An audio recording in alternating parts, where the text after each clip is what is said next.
Secular பார்வையாளர்களுக்கு வணக்கம். நான் உங்கள பரத் பேசிட்டு இருக்கிறேன். எலி ஏன்டா அம்மனமா ஓடுது? அப்படின்னு எனக்கு காலைல ஒரு சந்தேகம். அப்புறம் தான் யோசிச்சேன். எலி தான் ட்ரெஸ்ஸே போடாதே. அதுக்கு வெக்கம், மானம், சூடு சொரணம்லாம் இல்லையே. அது எப்படி வேணாலும் சுத்துமே. அப்படின்னு நமக்கு தோணுச்சு. ஏன் தோணுச்சுன்னா, நான் காலையில ஒரு நபருடைய வீடியோ பார்க்குறேன். அந்த நபர் வந்து அதிமுகவுக்கு ஆதரவு தெரிவிச்சுக்கிட்டு, இங்க இருக்கக்கூடிய எடப்பாடி பழனிசாமி அவர்களுக்கு ஆதரவு தெரிவிச்சுட்டு, அவரு ஒரு சில விஷயம் பேசுறாரு. யாருன்னு பார்த்தோம்னா, ஆளூர் ஷானவாஸ். தாவேக்கா அப்படின்ற ஒரு மாபெரும் அலைய அடித்தும் கூட, பாஜக எதிர்ப்பு அப்படின்ற ஒரு சூழல் தமிழ்நாட்டுல இருந்தும் கூட, எடப்பாடி பழனிசாமி அப்படின்ற ஒரு நபர் ஒரு 50 சீட்டு ஜெயிச்சிருக்காரு. அப்ப அது அவருடைய கண்ட்ரோல்ல தானே அந்த கட்சி இருக்கு. அப்படின்னு அவரு பேசுறாரு. ஆக்சுவலா அவரு பேசுறது எப்படி இருக்குன்னா, வஞ்ச புகழ்ச்சி அணின்னு சொல்லி நம்ம தமிழ்ல படிச்சிருப்போம். நம்மள புகழ்ற மாரியே நம்மள வந்து இகழ்றது. சரியா? அந்த ஒரு விஷயத்துல ஆளூர் ஷானவாஸ் வந்து பேசியிருக்காரு.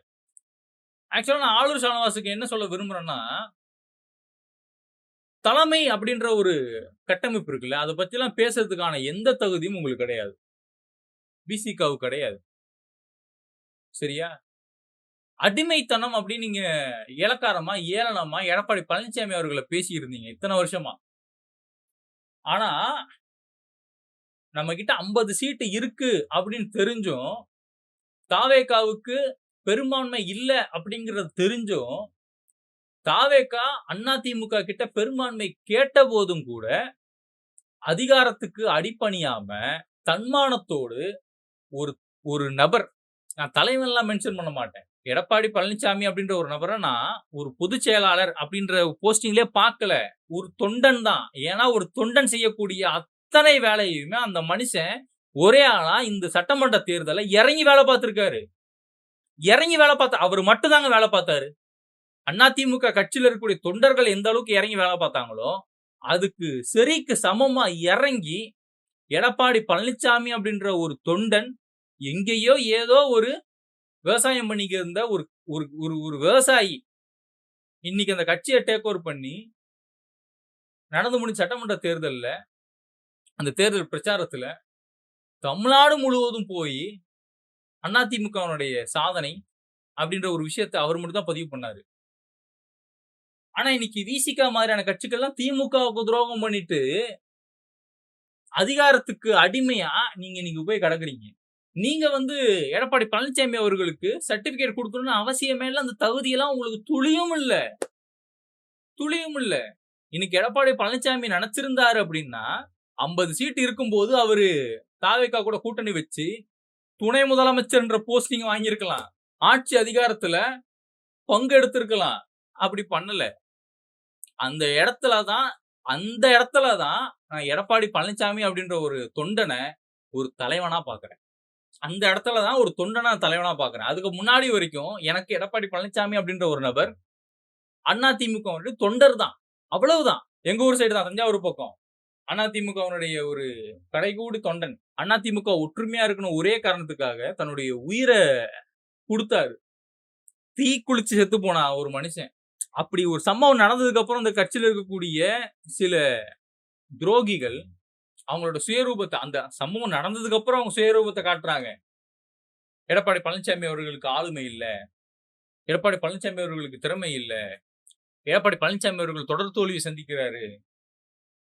ஆமா, எடப்பாடி பழனிசாமி அவர்களுடைய ஆட்சியில தொடர் தோல்விகள் சந்திக்கப்பட்டது தான். இல்லன்னு யாரும் சொல்லவே முடியாது. ஆனா அதுக்கெல்லாம் காரணம் எடப்பாடி பழனிசாமி அவர்கள் மட்டும் தானா? புதுக்கோட்டையில தொடர் தோல்வி அடைஞ்சதுக்கு காரணம் யாரு? விஜயபாஸ்கர் தானே. உங்களுடைய தொகுதிய மட்டும் நீங்க பாதுகாத்துக்கிட்டு, மத்த எல்லா தொகுதியும் தூக்கி தார வார்த்த ஒரு துரோகி தானே புதுக்கோட்டை விஜயபாஸ்கரு, கரூர் விஜயபாஸ்கரு. இந்த மாரி பல நபர்கள் இருக்காங்க அந்த கட்சியில. இருந்தவங்கலாம் இப்ப வெளில வந்துட்டு இருக்காங்க ஒண்ணு ஒண்ணா. இன்னைக்கு அந்த கட்சி 50 சீட்டு ஜெயிச்சிருக்குன்னா, அது அந்த கட்சியின் மீது மக்கள் வச்சிருக்க நம்பிக்கை. விசிகான்ற ஒரு கட்சி இன்னைக்கு நீங்க அதிகார வர்க்கத்துக்கு கூட நீங்க பயணிக்கல அப்படின்னா, மக்கள் உங்கள மறந்துருவான். நீங்க இருக்கிற இடமே தெரியாம போயிடுவீங்க. நீங்க சர்டிபிகேட் குடுக்காதீங்க. நீங்க குடுக்கணுன்ற அவசியம் எங்களுக்கு இல்ல. எங்களுக்கு தெரியும். நாங்க பார்த்துக்கிட்டு இருக்கிறோம். ஒண்ணும் இல்ல. நான் இந்த ஆளூர் ஷானவாஸ் மாதிரியான இந்த துரோகிகள பார்த்து கேட்கிறேன். அதாவது விசிக அப்படின்ற கட்சியுடைய சாதனைன்னு ஒரு 10 விஷயத்த குறிப்பிடுங்க பார்ப்போம். நான் எடப்பாடி பழனிசாமி அவர்களுடைய ஆட்சியில் நடந்த சாதனைகள்னு பல விஷயத்த என்னால குறிப்பிட முடியும். பல விஷயங்கள் இருக்குங்க. இங்க எல்லாரும் நீட் எதிர்ப்பு அப்படின்ற ஒரு விஷயத்த நம்ம கையில எடுக்கும்போது, அதிமுகன்ற ஒரு கட்சி தான் நீட் அப்படின்ற அந்த எக்ஸாமுக்கு ரிசர்வேஷன கொண்டு வந்தாங்க. மெடிக்கல் காலேஜ கொண்டு வந்தாங்க. ஏழை எளிய மாணவர்களுக்கு தேவையான சில விஷயங்கள செஞ்சு குடுத்தாங்க. ஏன்? இன்னைக்கு டெல்டாவ நாசப்படுத்திக்கிட்டு இருக்குதே, இந்த தாவேக அரசாங்கம்.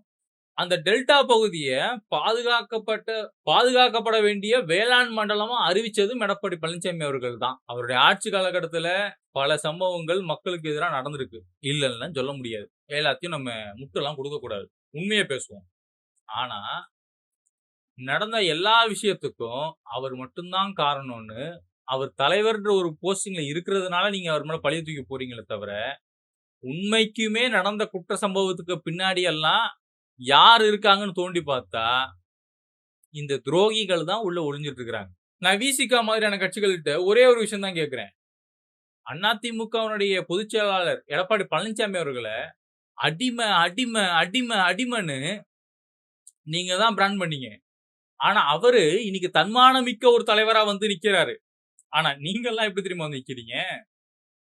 அக்மார்க் அடிமைகளா, அதிகார வர்க்கத்தின் கைக்கூலிகளா நீங்க வந்து இன்னைக்கு செட்டில் ஆயிருக்கீங்க. எங்க? ஆளூர் ஷானவாஸ் சொல்ல சொல்லுங்க. இன்னைக்கு எடப்பாடி பழனிசாமி அவர்கள புகழ்ந்து பேசக்கூடிய நீங்க, உங்க தலைவர் திருமா அவர்கள கொஞ்சம் புகழ்ந்து பேசுங்க பார்ப்போம். பேச மாட்டீங்க. ஏன்னா, ஆளூர் ஷானவாசுக்கே தெரியும். திருமாவளவன் அப்படின்ற ஒரு நபர் விலை போகி விட்டார். சோஃபா மாடலுக்கு அடிமையாகி விட்டார். அதிகார வர்க்கத்துக்கு கைக்கூலியாக மாறிவிட்டார் அப்படின்னு ஆளூர் ஷானவாசுக்கே தெரியும். இத நம்ம சொல்லணும்னு அவசியமே இல்ல.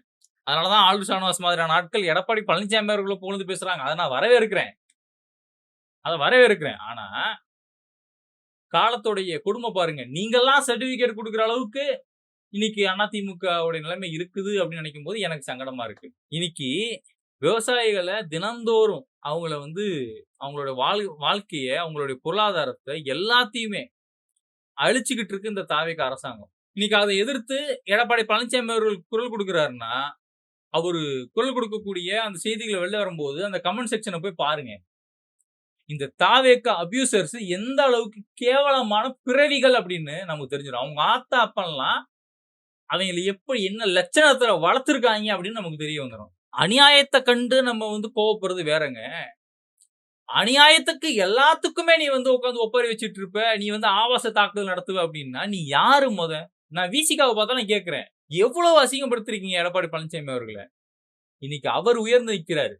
ஆனா நீங்க தாழ்ந்து நிக்கிறீங்க. அவர் உயர்ந்து நிக்கிறாரு. நீங்கலாம் தாழ்ந்து நிக்கிறீங்க. என்ன ஆனாலும் கூட்டணி கட்சிகள விட்டுறக்கூடாதுன்னு ஸ்டாலின் அவர்கள் எவ்வளவோ கஷ்டப்பட்டாரு. இன்னைக்கு அவருக்கு முதுகுல குத்திட்டு, அவருக்கு ஒரு துரோகத்த பண்ணிட்டு, தன்னை வளர்த்து விட்ட ஏணிய எட்டி உதைச்சுட்டு, உங்க கூட இருந்த நபர்களுக்கு நீங்க அயோக்கியத்தனம் பண்ணிட்டு, அவங்கள ஏமாத்திட்டு நீங்க போயிருக்கீங்க. நீங்க பேசாதீங்க. நீங்க சர்டிபிகேட் குடுக்காதீங்க அதிமுகவுக்கு. மக்களாகிய நாங்க பார்த்துட்டு தான் இருக்கோம். அதிமுகன்ற கட்சி இந்த மக்களுக்காக என்ன பண்ணிக்கிட்டு இருக்கு? திமுகன்ற இந்த கட்சி இந்த மக்களுக்காக என்ன பண்ணிக்கிட்டு இருக்கு? நாம் தமிழர் மாதிரியான கட்சி இந்த மக்களுக்காக என்ன பண்ணிக்கிட்டு இருக்காங்கன்னு நாங்க பார்த்துக்கிட்டு இருக்கிறோம். அதே மாதிரி விசிகான்ற இந்த கட்சி ஒரு குறிப்பிட்ட மக்கள பல ஆண்டுகளா ஏமாத்தி நீங்க வந்து அதிகாரத்துக்கு அடிமையா போய் உட்கார்ந்துட்டு இருக்கீங்க. கம்யூனிஸ்ட் கட்சிகளுக்கோ, விசிகாவுக்கோ, துரோகி காங்கிரசுக்கோ எந்த ஒரு தகுதியும் கிடையாது. தமிழ்நாட்டுல இருக்கக்கூடிய மாநில கட்சிகள பத்தி பேசுறதுக்கு எந்த விதமான தகுதியும் கிடையாது. நான் இப்ப சொல்றேன். அதிமுக காவிரி பிரச்சனையில தமிழ்நாட்டு மக்களுக்கு ஆதரவா ஸ்டாண்ட் எடுப்பாங்க. திமுகன்ற இந்த கட்சி காவிரி பிரச்சனையில தமிழ்நாட்டு மக்களுக்கு ஆதரவா ஒரு ஸ்டாண்ட் எடுப்பாங்க. நாம் தமிழரும் அதே மாரி வருவாங்க. விசிக என்ன ஸ்டாண்ட் எடுப்பீங்க?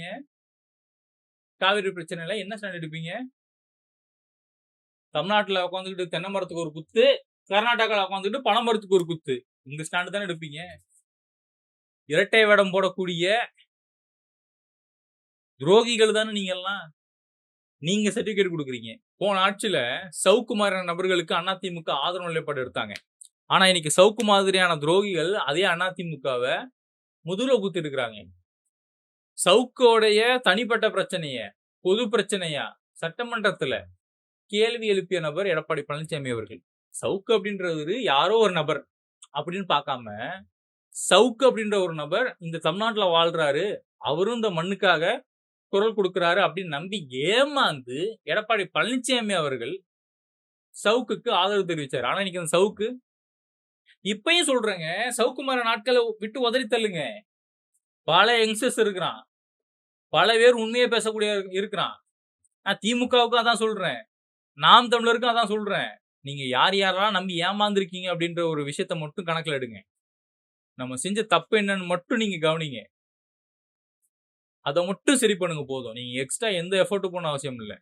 நம்ம என்ன தப்பு செஞ்சிருக்கோம் அப்படின்றத மட்டும் நீங்க கால்குலேட் பண்ணுங்க. அது மத்தவங்க சொல்லி தயவு செஞ்சு கணக்கு எடுக்காதீங்க. உங்களுக்கு தோணணும். உங்களுக்கு தெரியும். அத மட்டும் கணக்குல எடுங்க. யங்ஸ்டர்ஸ்க்கு அதிகமா வாய்ப்பு குடுங்க.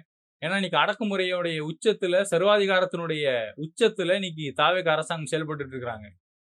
முதலமைச்சர் அப்படின்ற மெதப்புல, இன்னைக்கு திமிருல, ஒரு அதிகார தொனியில இன்னைக்கு ஜோசப் விஜய் வந்து செயல்பட்டுட்டு இருக்காரு. மத்த கட்சியில இருக்கலாம் ஊழல்வாதி.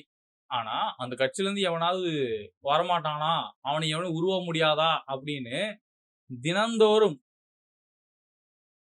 காக்கா மாரி காத்துட்டு இருக்கிறாங்க இந்த கூட்டம். காக்கா மாரி காத்துட்டு இருக்கு இந்த கூட்டம். அதிமுகவுடைய வேஸ்ட் கழிவுகள். இவங்கள எல்லாம் உருவிக்கு இன்னைக்கு தாவேக்கா அவங்க வந்து தங்களுடைய கட்டமைப்ப வலுப்படுத்துறாங்க. அப்போ ஒரு விஷயம் புரிஞ்சுக்கோங்க. தாவேக்கா அப்படின்றது குப்பை தொட்டி தான். இன்னைக்கு அதிமுக, திமுக, நாம் தமிழர் மாதிரியான கட்சிகள் இருக்கக்கூடிய கழிவுகள்லாம் அந்த குப்பை தொட்டில போய் விழுது.